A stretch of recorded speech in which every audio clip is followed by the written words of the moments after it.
shortcuts. Midas and Fame, yeah.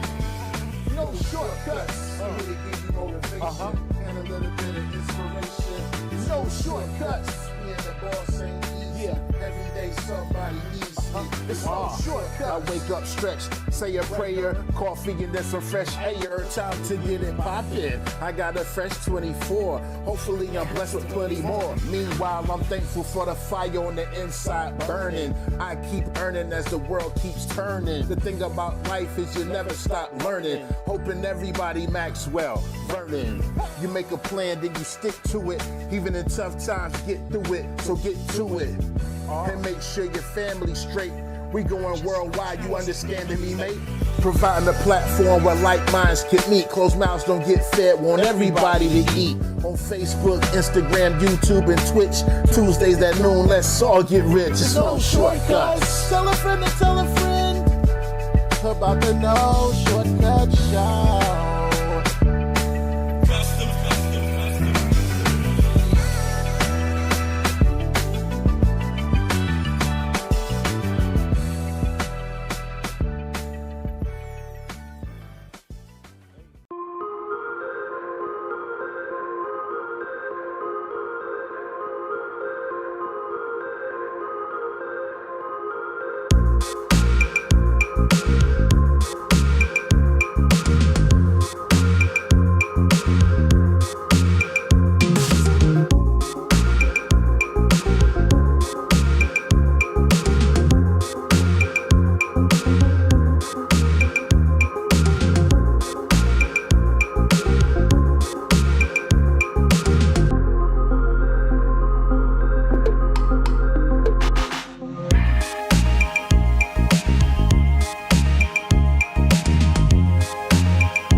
It was almost a symbol. Yes.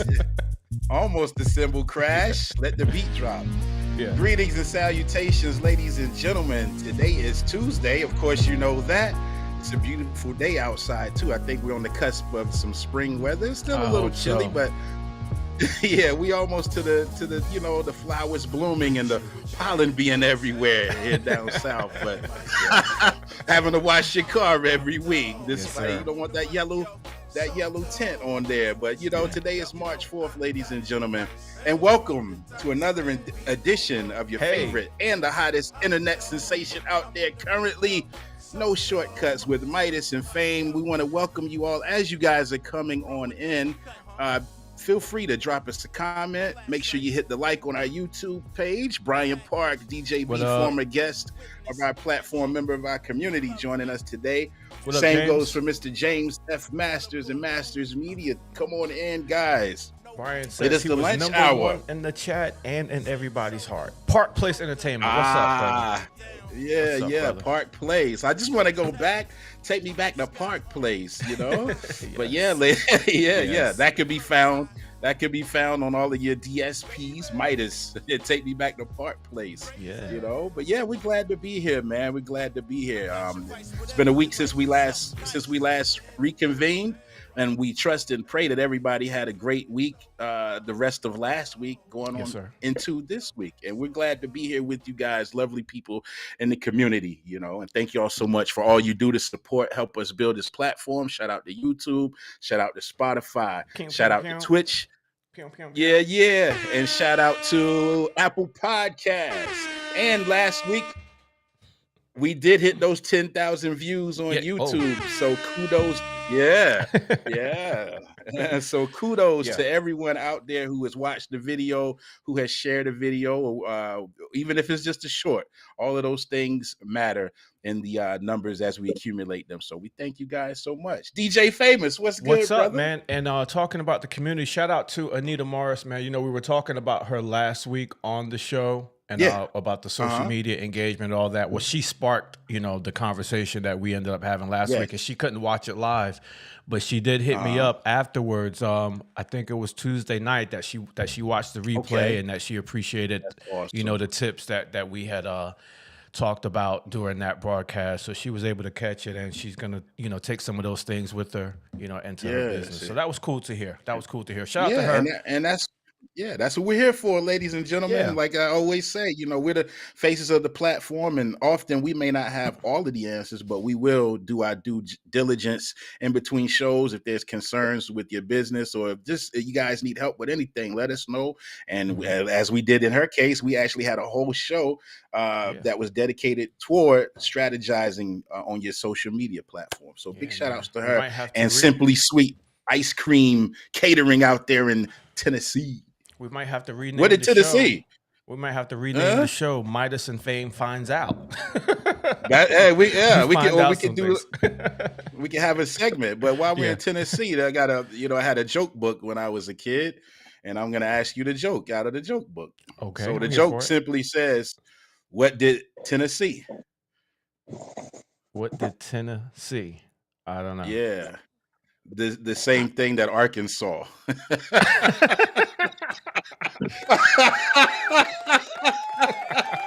My brother is in the house. What's that? Smooth Sales. Yeah, Smooth Sales hit a milestone this past weekend. Matt, I don't know if you want to share. I don't like to report other folks' affairs, but yeah, if you want to share your milestone, feel free to do so. He's been out and about hustling and bustling with his business and setting up here and there. Does online sales too. So Smooth Sales.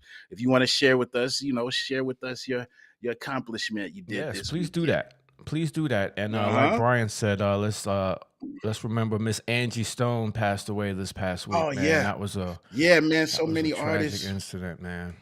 Yeah, so many artists, even Roberta Flack, and there was another gentleman. His name escapes me right now. I have to go back and look it up. But he had worked producer and musician.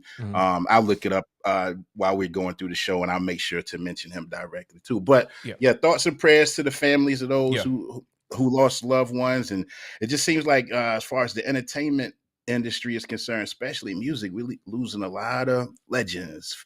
A touch of faith. What's my up? sister is touch here. of faith in the house. Yeah. She was our inaugural guest. My brother was our second guest. And it's great to have you guys, support. Everybody's family at this point. I like so often say family. We're all family. James is my cousin. Brian's my brother. Of course, Faith and Matt are my siblings as well. So we're all family. We're all family now for sure. So last week, man, after we did this show last week, I did the Crate Hackers podcast on Tuesday night. And thank you all who showed up for that as well. I know a couple of our members I showed popped up in for a little while on that. Midas popped in. Anita popped in on that. And we're going to do it again tonight. So they do it every Tuesday evening, and I hadn't been really able to participate on Tuesday evenings. But, when I told them when I can, I will be there on Tuesday evening. So we'll be doing that. We'll be doing that again tonight as well. Awesome, man. Awesome. I do have choir practice tonight, but if I get out and get back home in a timely fashion, I'll try to pop in at least say what's up.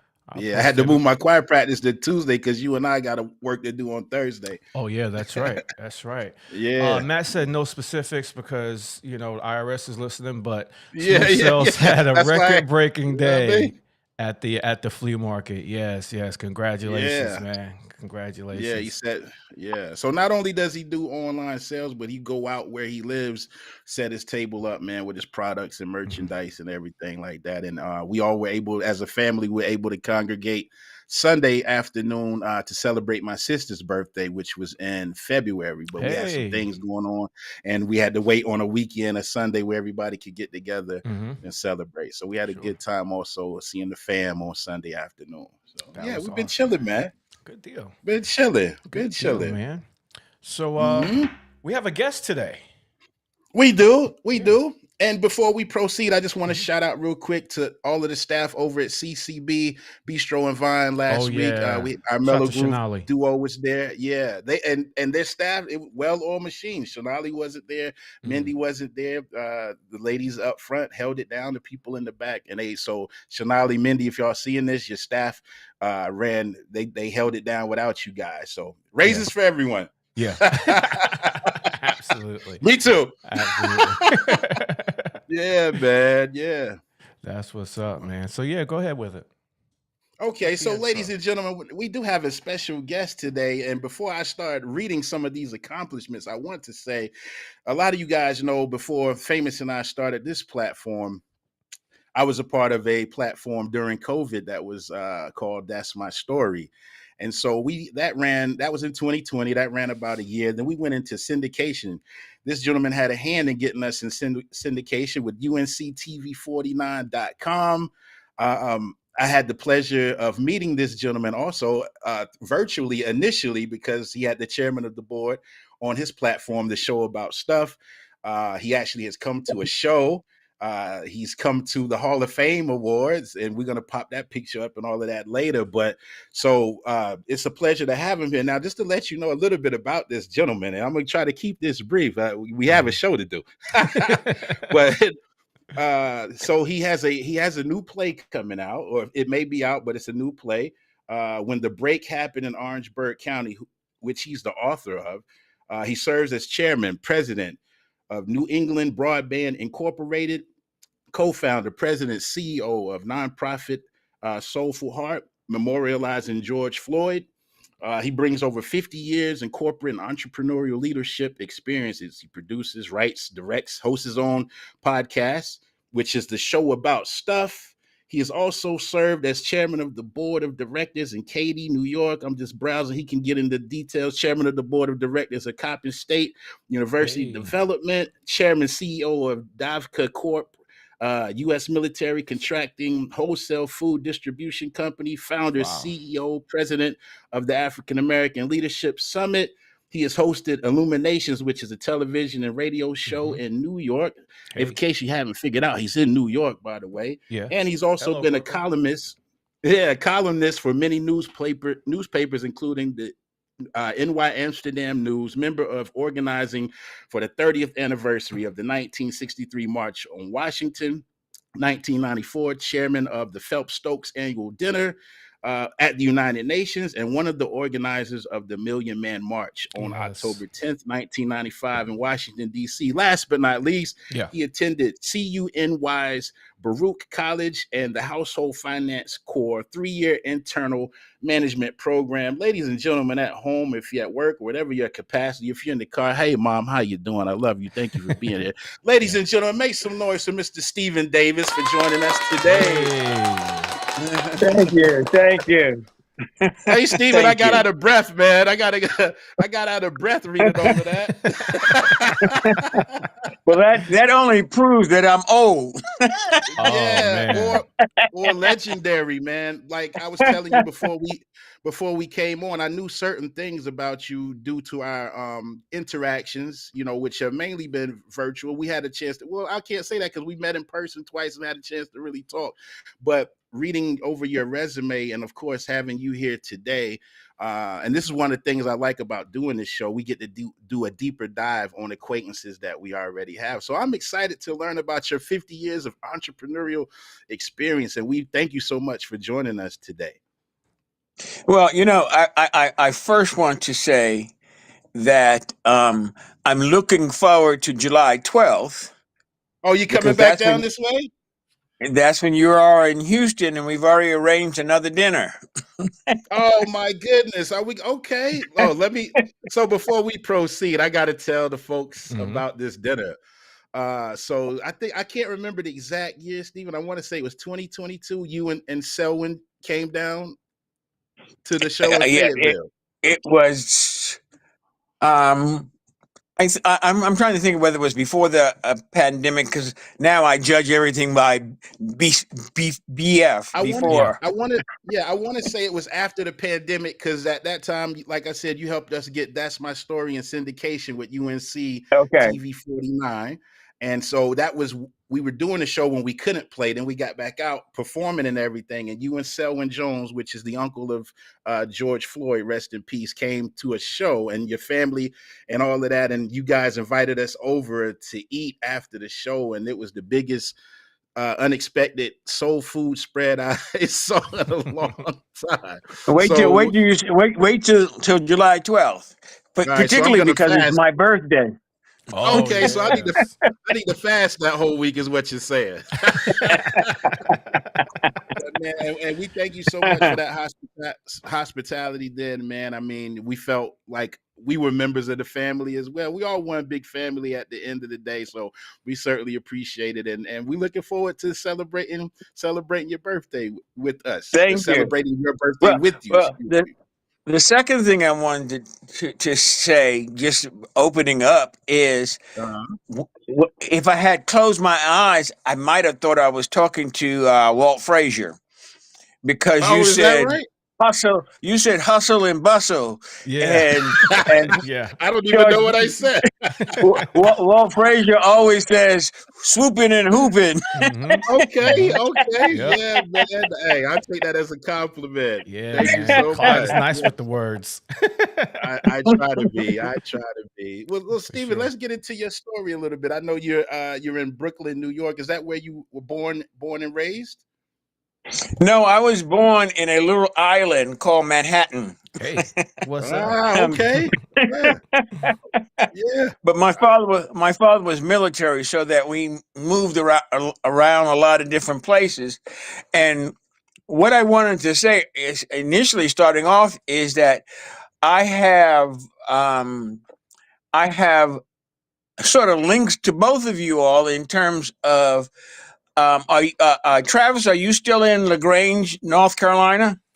No, I was born in Goldsboro, North Carolina. Okay. But I do have family in LaGrange and all the near places. I moved to New York City when I moved to Queens when I was in the first grade. So I lived in Okay. Queens and most of my life, and I went to college in Brooklyn. But I do have family in LaGrange area. Yes. Nice. Okay. The reason why I say that is because um, I I graduated from high school in Fayetteville, Uh-huh. from That's where our show 71st, was. which is right down the street from LaGrange in Yeah. Goldsboro. Yeah. Yes. Nice. Small world. Yeah. And Jerry, Yes, I sir. my family, lots of my family generated came from South Carolina, particularly Awesome. Orangeburg and Vance and all Uh-huh. around. And all of a sudden, I'm meeting just different parts of my family that I never knew. That's But great, man. and I think that is a very important thing for all, particularly Black people, because it was our generations that was deferred and lost, and we didn't know where we once we got out of slavery and we scattered, we didn't know where our family was. Right. So true. So And true. And that, go ahead. I'm sorry. yeah, and thanks to technology, it's really coming back together. And even though we talk about slavery, and slavery was the worst thing for particularly for us in the world, Mm-hmm. it fortified us, Mm-hmm. because a lot of stuff that's happening today, we can say, y'all might not be able to go through that, but we've been through it. Yeah. So we know Yeah. how to maneuver, Right. in terms of that. Yeah. Yeah. But in saying that, I think that particularly black folks, need to know their history. They need to know a lot of the wonderful things that people in their families did that you don't even know. Mm-hmm. Yeah. So true, man. So true. Yeah, and that's You why, know, like, generationally, and there's uh of course information about those who preceded you. I think that's so important to share as well, because I know we're just coming off of Black History February, but as my mom often says, it's history right here among us, and of course including those that came before us, but we also have to, as we gather that information, make sure we pass it down to the next generation as well. So I agree with what you're saying 100%. It's so important. yeah. And that kind of, without speeding too much, and that's kind of what your play is centered around, it seems. It's centered around my family. It goes all the way back to the 1700s. Wow. And while it does that and gives us a flavor of it, since I written a play, there I have discovered so much more and so much more vastness of the family that you have to look at it and say, well, maybe I need to either do a part two or just rewrite it so that it includes some of those things, but of course it will make the play much longer. So you might have to Okay. break it up. Okay, and we're gonna come back to that a little bit more in detail in a moment. I just want to kind of go back to childhood. How many siblings did you have growing up, and what was childhood like for young Stephen? I uh, um, as I said before, I was born in New York. My brother, who just died in October, he was born in New York. My Okay. sister, my oldest sister, not older than me, but she was the oldest of two sisters. She was Uh-huh. born here in New York. But my younger sister was born in North Carolina. Oh, nice, And that nice. Okay. and that's because my father was military, Yeah. and one of the places that we ended up at was Fort Bragg. Fort Yeah. Bragg, Yep. yeah, and coincidentally, that's the city we were in when you and Selwyn came to the show Yes, that time. Yeah, yes. Fayetteville, North Carolina. Wow. Okay, I see. I see. What were some of your hobbies and interests growing up that helped you develop into the man you became? Well, I guess I was more of a entrepreneur even at a young age because I cut grass. You did all the stuff you needed to do to make Turn it some on. money and save. Uh-huh. Um, in high school, I was, believe this or not, I always tell people I could not imagine today, but at 16 years old, I was a school bus driver. Wow. At 16. Wow. Well, it wasn't just me. Yeah. North Uh-huh. Carolina had it that students would drive students to school. Wow. Very Whoa, what a cool. time. Yeah. Hey, back then So too. Hey, I just want to tell you real quick, Stephen, my mom and dad will tell us stories like in their generation, they could go to sleep without locking their doors at night. I remember that when we lived on Fort Bragg, we didn't close our doors until a famous case happened on Fort Bragg where Captain Jeffrey McDonough uh, killed his wife. Then Wow. you Yeah. could hear all the clicks all over this all over Yeah. the boat. Right. Exactly. So I just said that Wow. to say, like, times have changed, over the Yeah. years, as I'm listening to you saying, like, they entrusted fellow students to drive the other students to school. You would not, like, today people are too irresponsible No way. to do that. That's a problem waiting to happen. But you didn't as a student, you didn't think of the responsibility that you had. You only thought of two things. Number one, as a male, Hmm. a lot of guys became baseball players and football players and basketball players not because of the sport so much, but because it helps them get girls. Okay. I never You thought know? about school bus driving in that lane. Oh, in that lane. Okay. Yeah, it helped them get the girls, and it also, so school bus driver was a position that not very many students in the high school had, so that you had time to leave the campus during the middle of the day. I had a morning route and a noon route where I had to go out and get um, elementary school kids, and then I came back and took some more classes, and then took the students home that was Yeah. at the school. Yeah, that gives you Well, some instant notoriety too. Like it makes you, a little bit popular around school. You can be the man of the Yes. town.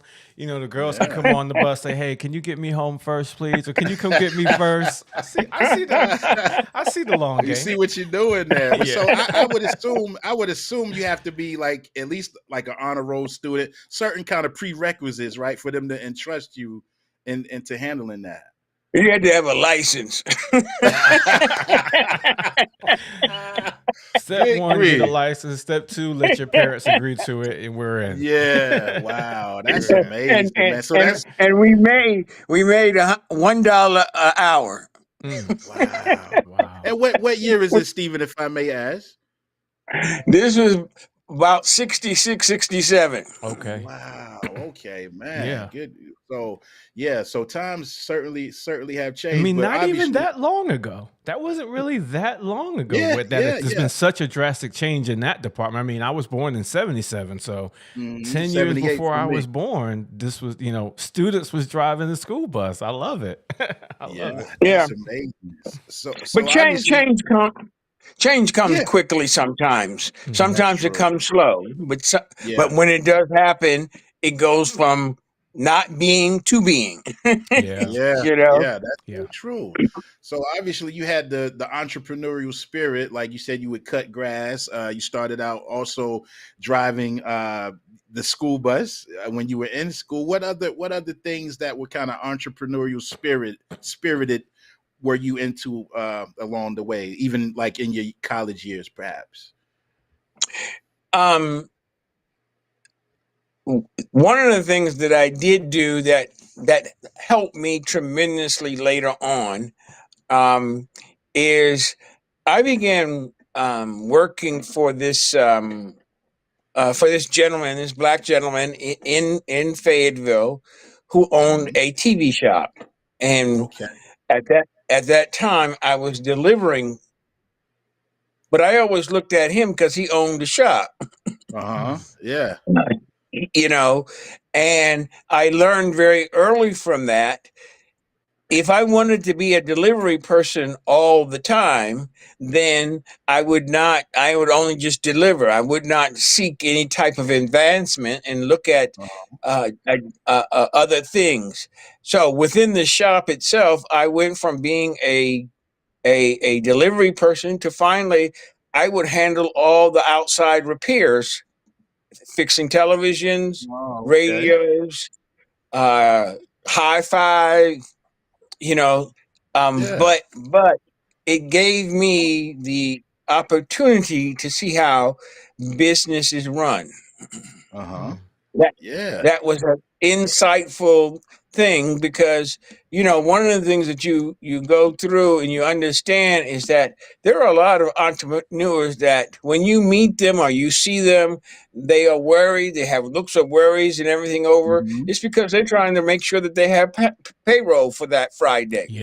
That's right. That's right. Enough money has rolled in so that they can not only pay the other people but pay themselves. That's true. Yeah, man. At that particular time, you didn't have very many role models, black role models that were doing that.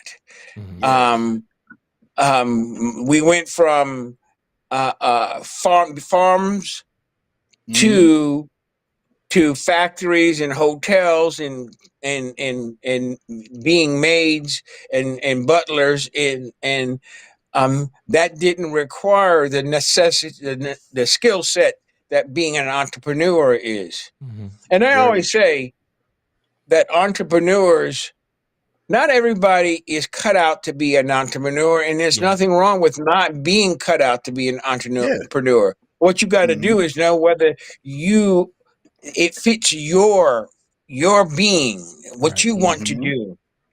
Because if you're in a job, you get paid every week. Or every 2 weeks, reliable. you know that you got money. You might not be making millions of dollars, but you know that you have a steady income in. When you're an entrepreneur, particularly at the very beginning, you don't know. You don't know. And you got to do it on your faith and what you want to do, and that entrepreneurs have a different spirit anyway, because a lot of entrepreneurs just did not want to be working for somebody else, so they had to develop their skills. Yes. I often say, as an entrepreneur, you only eat what you kill, and you got to get half, 3/4 of that away. Yeah. So true. But it is a different mindset. And again, we don't knock anyone who and here we welcome everyone. And like you said, it's not meant for everyone to do. But at the same time, I think our conversations spill into everyday life, and people who may not be entrepreneurs yet can still take something from our discussions here. So yeah, man, you're saying some good stuff there. Yeah, you're saying some good stuff there. So you went to college, was it CUNY? Baruch. And okay. part of Baruch CUNY. Yeah. Gotcha. Okay. CUNY Baruch College. Okay. And Baruch was more of a business college. Yeah. Part of it was named after Bernard Baruch, who was a journalist. Well, he was more than a journalist. He owned a company, Condé Nast. Yeah. Okay. And so you got to learn about just different things of business. And one of the fortunate things in my life is that I've developed a lot of friendships there, but also I've met a lot of people who have gone to Baruch, and we get to be able to talk about being at Baruch. Yeah. Wow, that's a good school. I remember Baruch. When I was in high school, I was in a high school choir, and we used to the place where we used to have our rehearsals at on Saturday mornings was the same train stop as Baruch College. So I used to always see Baruch. 23rd Street. Yeah, 23rd Street, Lexington Avenue. And so I would always see Baruch College, and that was actually one of the schools I was looking at going to when I graduated, because I wanted to go to school for marketing and business back then. And it was Queens College, because it was right up the street for me. It was Baruch, but then I ended up going the 2-year route at New York City Technical College. But Baruch was on my list. Yeah. Okay, and downtown Brooklyn. Yes, that's where I went. Yes, sir.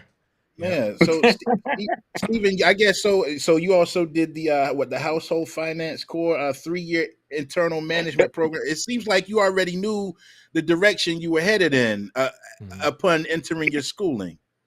I did to a certain degree. Some is just experience in being in the right place at the right time, or being in the wrong place at the right time. Okay, back it up.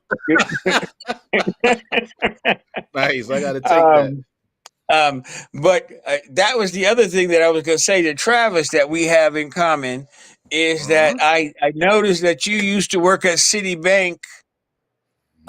In the collection department. Yeah, City Financial. Stephen been doing his due diligence doing your researches. Yes, sir, I did. I did collection on auto loans.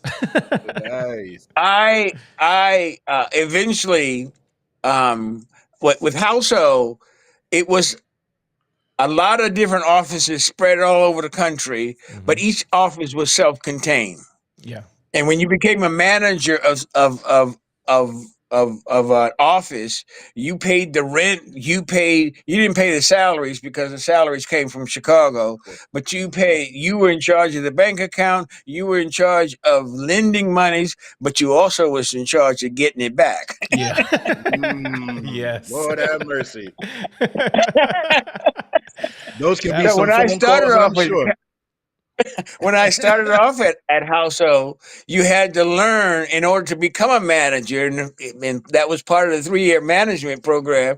You had to be in both the lending department, which was easy. People would come to you because you're going to give them money, but they don't come to you when you want to collect the money. That phone number's different now.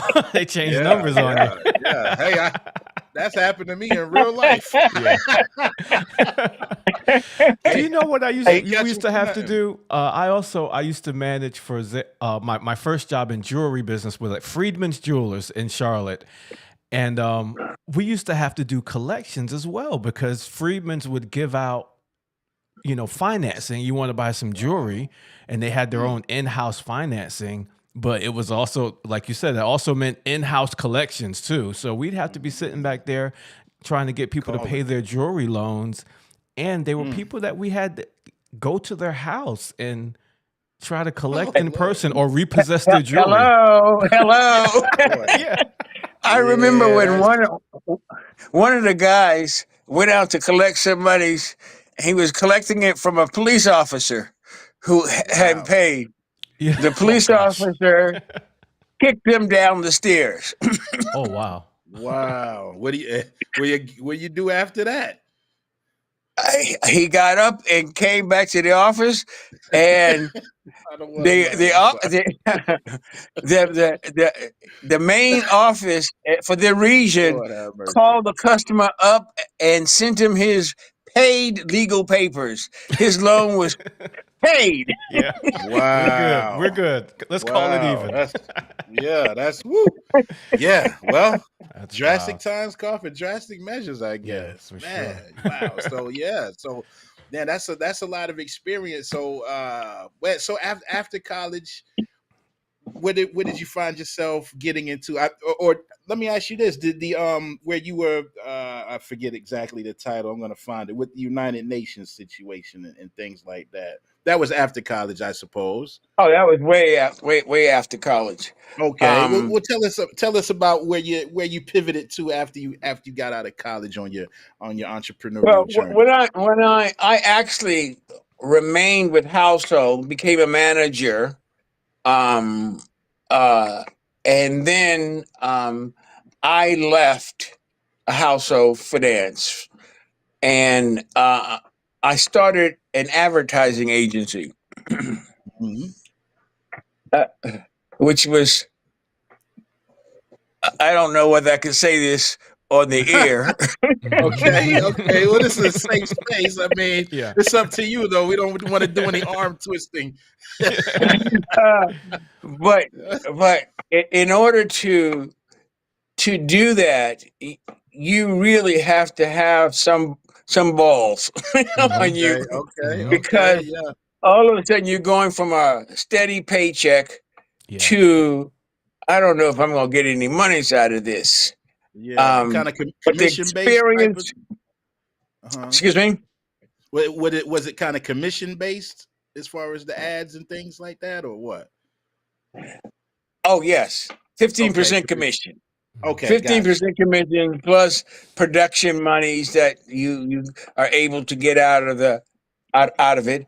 But it was a wonderful experience because also remember at that time there were very few Black companies that were operating, particularly in Midtown Manhattan. And a lot of them I got to know that were in the area. Like you take, for instance, down the street, Harry Belafonte had his office. Across the street, the BG's was. In the same building that we were in. We were on the 22nd floor in the same building that we were in. Butch Lewis came and put his office in. there were just different people. Right down the street was Stiller and Mirror. I don't know if you know Stiller and Mirror, since you all are young folk, but Stiller, I've you heard might the know. name. But you might I've know heard the name. Stiller from the Seinfeld show. He played. Oh yeah. He played. Jerry Stiller. Yes, Jerry Yeah. Seal. Jerry His Stiller. office Okay. right down the street. Mhm. I used to the Pips of Gladys Knight Yeah, and the Gladys. Pips. They had an office right down the. It just was so much activity going on around, Yeah. and one of the things that I got to do that was just mind-boggling to me at the time. And when you look back on the history, I said, "That's pretty good." Not putting too much emphasis on it. But one of the things that I got to do was there was a new basketball league that started, a women's basketball league, and it was the world. Okay. It was the first league, the world. It was the women's basketball league, Okay. and they had an entry into it, the New York Stars, and some of the women at that time played for it. Lynette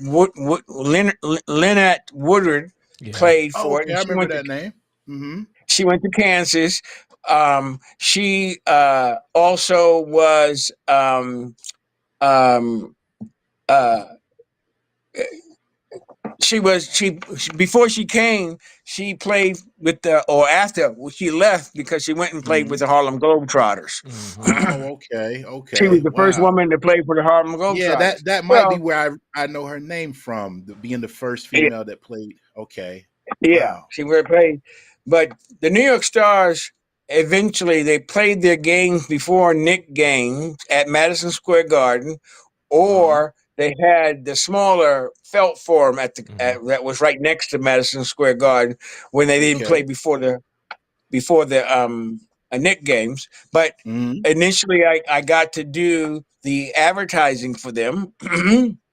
But eventually, I got to own part of the team. Wow. Oh, that's awesome, man. You've had your hands in so much. I mean, so and which allows me to believe. And of course, I met you in person. I mean, obviously a nice guy first and foremost, but I think you're great at building relationships as well. That's And I think that's the key to life to me. That's the key to life. Yeah. It's how you relate to people, and everybody is going to have their problems.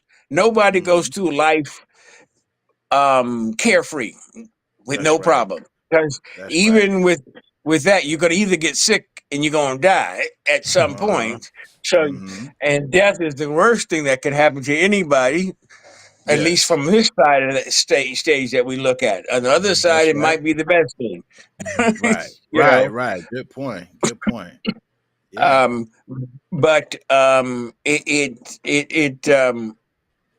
having relationships with people helps you move to the next phase. It helps you. If you fall down, you have that comfort and that help in terms of getting back up. And somebody is not saying to you, "Hey, let me kick you while you're down," because they will do that. They will. There's some people that they kick you back in, Steve. Wow. So that seems to be that's good knowledge that you dropped there, and it's almost something that's like an innate ability to grow and nurture relationships which oftentimes helps propel us into our next opportunities. True. As we go through life. In saying in terms of that, one of the things that you had mentioned that I had the honor and privilege of being is I formed a group called the African American Leadership Summit here in New York, and we would have summits around the city, and we would talk about problem. We would not. Our motto was that we will talk about problems that was ailing the African American community or the Black community, but we're not going to spend no more than 25%, 20% of the time talking about that. We're going to spend more time on how to come up with solutions and to monitor them. Mm-hmm. So I was Awesome. able to um, convince most of the black politicians that were either in state government, city government, um, in religious leaders Mm-hmm. like Sharpton and Mm-hmm. Al Sharpton and some of the others in Yeah. healthcare. All these folks, and I was able to put their names on the letterhead of which I had control of. I could have wrote Awesome. anything I wanted to do on it, but Mm-hmm. they trusted me that Yeah. Wow. I would not do something that would get them in a bad light. Yeah. And most important, I think this is the most important thing, is that I Uh-huh. wasn't interested in running for office. Mm. They didn't feel threatened by you, so Right. to Yes, speak. Yeah, yes, that's they awesome. felt a connection Mm-hmm. in terms of that, Mm-hmm. and we were able to get quite a few things accomplished.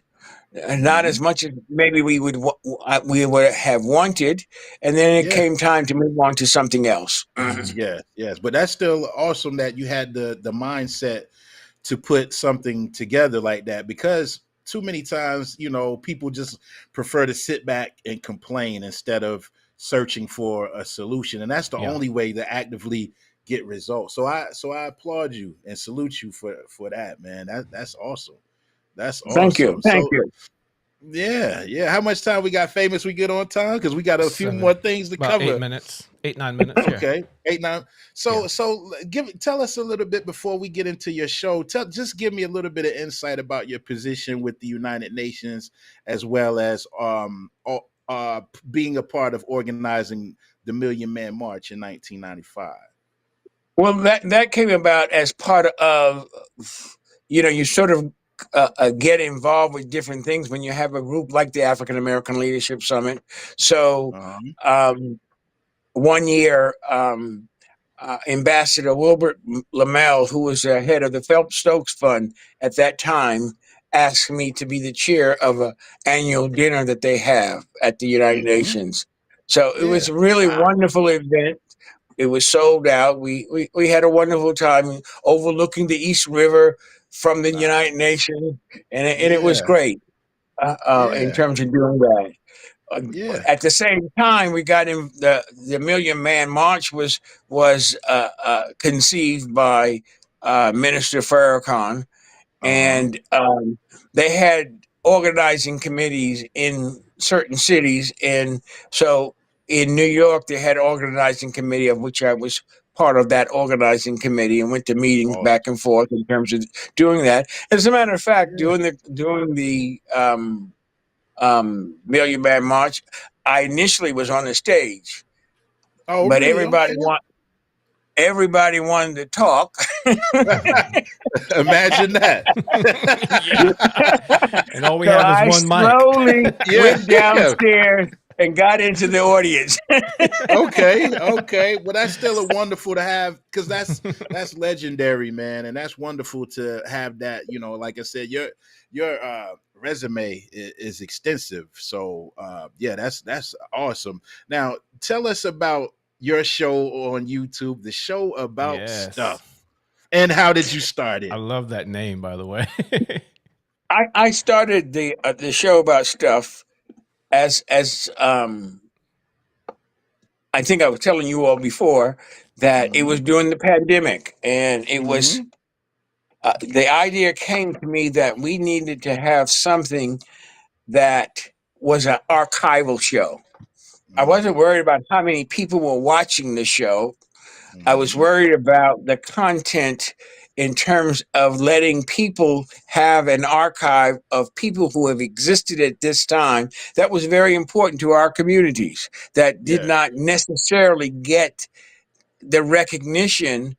I won't say that they deserved, because Mm-hmm. sometimes you don't want recognition. You're just doing things because it's what you should do. Hmm. Facts. um, but these folks needed, from my perspective, at least a platform that would tell people in the future some of the things that they did at this particular period of time. And of course, um, you needed to tell people about chairman of the board.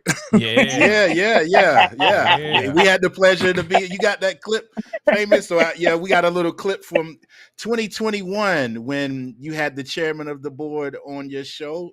The show about stuff. I was joined at that time by our band leader, Mr. Ken Knox, also vocalist, Mr. Brandon Stevens, who was with us at that time, and also Mr. Thomas Hunter, who was with us at that time. And we had a great time on your show, man. I went back and as I was getting those clips, I went back and watched a little bit this morning, and it's basically like there's no specific, it's just whatever a person may be involved in, whatever story they have to tell, they can come on and share that with your viewers. Yeah, but I like to get their history. Like you started with me this morning, knowing about it's them, important. about their parents, and that type of thing. And the example that I have in terms of it is that I did a show a couple of months ago with a friend of mine who was a Harlem Globetrotter between 1966 and 74, Bobby Hunter.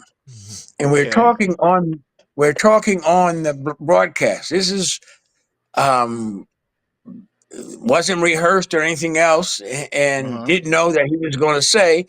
But in the conversation, he told me, "Oh, I got family that was down in Utahville." And Utahville? And he said Holly Hills. And then he mentioned Vance. Well, my father was born in Vance. Wow. I have lots of family that even I don't know in Utahville and Holly Hill.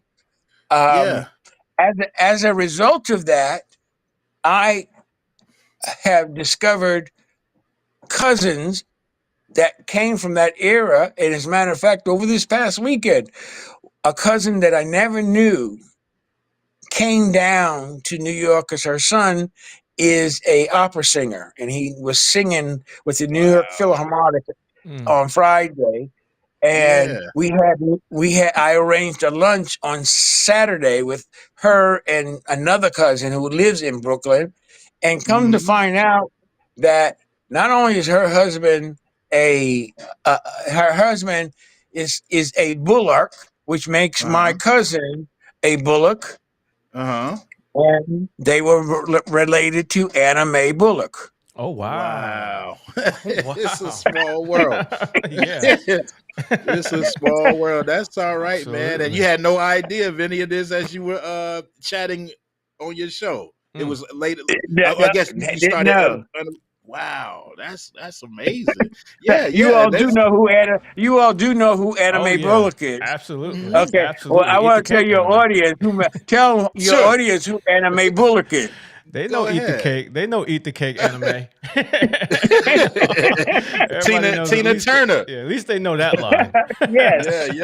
Yes. Wow. Tina Turner. And then one other show that I had that was interesting, that 2 weeks ago, I had on the show the grand niece of Mary McLeod Bethune. Oh my goodness. Okay.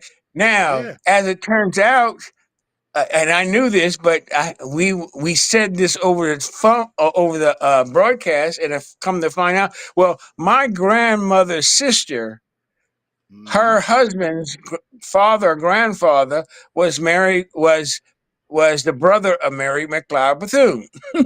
Wow. Yeah, and that's why back to what you were saying. The ancestry is so important, to know, like.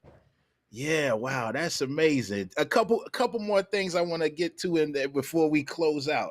I gotta ask you. So, how did in reference to Selwyn Jones? We're not involved with each other anymore. You're not involved anymore. Okay, so I should skip that. Not with Selwyn. No, not with Selwyn. But are you still involved with the George Floyd situation at all? Yes, I'm still the president and chairman of the board of that. Okay. But we are involved with George's brother, Terrence Floyd. Seeking justice for George Floyd and things of that nature. So we might bring him down to Augusta. Is it Augusta, July 12th? Yes. Okay. Mm-hmm. I'm gonna leave that alone. Then, Stephen, tell the people about your play. Is it already being performed, or just yet, or is it in the No, works? it was my first show was done with one of the giants of theater, of black theater. He was director, producer. His name was Woody King. He was the first guest that I had on 4 years ago, and we were going to produce the show, and then COVID hit. Okay. And then that shut down everything, particularly in New York. There were no plays, there was nothing. And I still plan on producing it shortly, but that's what stopped it. Yeah, and the title of that play is and the title is When the Break Happened in Orangeburg County. Yes, and the reason why it's called when the Break Happened in Orangeburg County is because slaves, when they were freed, they referred to that freedom as the break. I see. Breaking the chains. Yeah. So we're gonna believe that it's gonna come to fruition. I know COVID came through and threw a lot of us off a little bit with creative plans, but hopefully we'll have you back sometime to do a part 2, man. And and that play is actually further along, or is actually being performed. Oh yeah, that was at the 2023 North Carolina Music Hall of Fame Awards. Stephen backstage. Hey, I left my suit up there that night, Stephen. That's the suit. That's the famous suit story. That's because so when you come to a show, you don't want to wear what you're gonna perform in to the show, right? So we had set up the night before, but then I rode back up there the following day in some relaxed clothes. I know I got to pack up at the end of the show. So anyway, after the performance, I took my suit off and put my street clothes back on and packed up my equipment and drove off without my suit. I had to call Veronica up there and say, "Hey, can you grab my suit? I'll come back up there Sunday." But that was a wonderful time, man. Of course, I'm sure you got a chance to meet the inductees, and it's a lot of festivities, the red carpet, and all of that good stuff going on, man. So I had to post that. I had to give Famous that picture to post of us one of the times we had a chance to fellowship and everything. So I'm looking forward to July 12th. Does Ken know you're coming to Augusta, or should I tell him, or what? I've already arranged it with Ken. Oh, okay. So I'm the last to find out. Also, it's going to be held probably at my cousin's house, who you met because she came to the show in Fayetteville from Augusta. And that was the first time that I met her, when she came to the show. Yeah, I found her. Cooks in your family too. Man, I felt right at home. Everything, Famous ribs, mac and cheese. Listen, when is this? July 12th in Augusta? I might have to make this happen too. I might make Famous tag along. Might have to be a roadie for the day. I'll let you carry my keyboards. Stephen, man, we have to cut it short. We may have to do a part 2 here. This was not enough time at all. Oh man, I enjoyed it. Thank you so much. It was just really wonderful. Yeah. Ladies and gentlemen, don't forget to check out the Show About Stuff. That is on YouTube. Please follow Stephen. I put the link in the comments. I put the link in the comments already for the Show About Stuff on Apple Podcasts. Check it out. Okay. Yeah. YouTube, Apple Podcasts. Where you're on Apple Podcasts? Now, I do want to correct one thing. Sure. It's the Show About Stuff. The Stephen Davis Show. Oh, okay. Oh, this got 2 parts. Show About Stuff, the Stephen Davis Show. That's right. Come on, correct us, Stephen. That's that name recognition on it. And I'm on YouTube. I'm on all the different podcast platforms, and Instagram and Thread and all of those. We're on.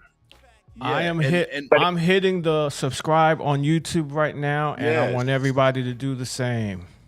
Yeah, and one final thing, Stephen, if there's anybody who's out there listening right now or may catch the replay and they may be on the fence considering becoming an entrepreneur but haven't taken that next step yet, what is a bit of advice you would like to leave with them before we close out today? I'd like to, number one, tell them things don't happen overnight. And if they do, they don't usually last because you haven't been able to build a foundation that you need to sustain yourself. Because it's about sustainability, but Yes. it's about understanding that you're an entrepreneur because you want to fulfill a need for your public.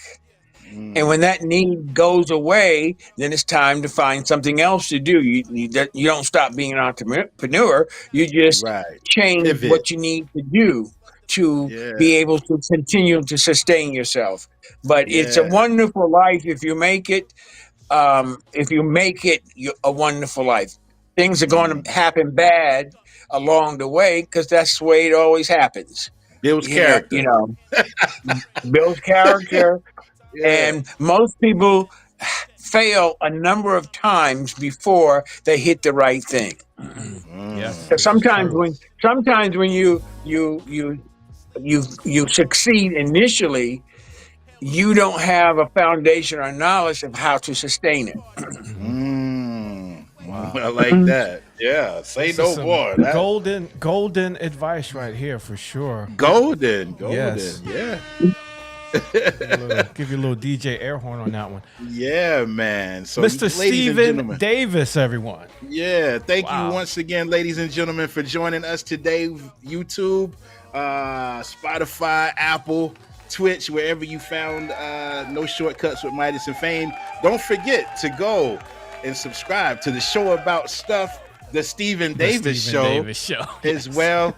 Like, share, comment. Stephen, stay on the line. We're going to say goodbye to you separately real quick. Until next time, ladies and gentlemen, thank y'all so much. God bless you. Let's do this again next Tuesday. Peace. Y'all enjoy the rest of your week. Thank you.